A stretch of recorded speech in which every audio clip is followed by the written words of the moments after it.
남해는 진주 아래쪽에 있는 섬으로 우리나라에서 네 번째로 큰 섬이다.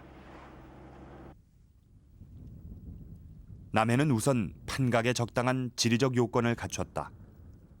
당시 몽고는 육지에 거의 전역을 휩쓸고 다녔지만 이곳까지 미치진 못했다. 또 하나 고려해야 될 사항은 경제적인, 인적인, 물적인 기반일 텐데요. 역시 그런 측면에서도 이곳 남해는 좋은 여건을 갖고 있었습니다.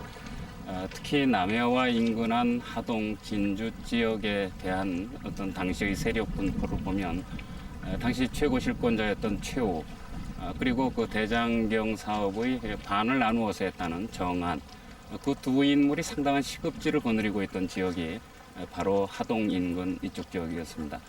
그래서 아마는 그 당시 그 두 사람의 주도로 그 지역에서 상당한 인적인, 물적인 자원을 조달하는데 이곳 남해 대단한 그 좋은 조건을 갖춘 지역이 아니었느냐. 정한은 최후의 처남으로 불심이 깊었다.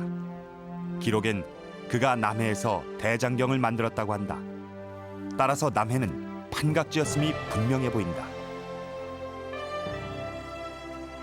또한 남해는 물길을 통해 목재를 운반하기도 쉽다.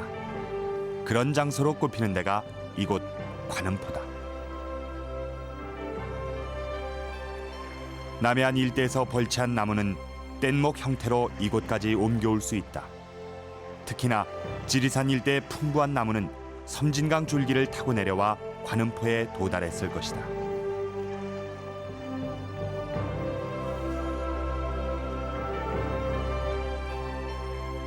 그렇다면 판각은 어디에서 이루어졌을까? 현재 가장 유력한 장소는 관음포에 인접한 고현면 대사리다. 고현은 옛날 이곳에 현청이 있어서, 그리고 대사리는 큰 절이 있어서 붙은 지명이라고 한다. 이곳엔 종지등이라고 해서 한때 종각이 있었다고도 전해진다. 마을 입구는 일제 때 간척됐다.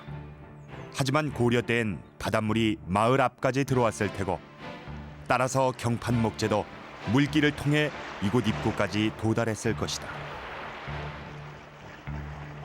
그렇다면 남해에서 만든 경판은 얼마나 될까?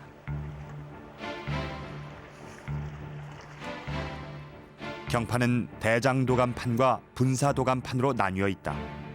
분사도감이 있던 남해에선 우선 분사도감판만을 만들었다고 볼 수 있다. 하지만 풀리지 않는 수수께끼가 있다.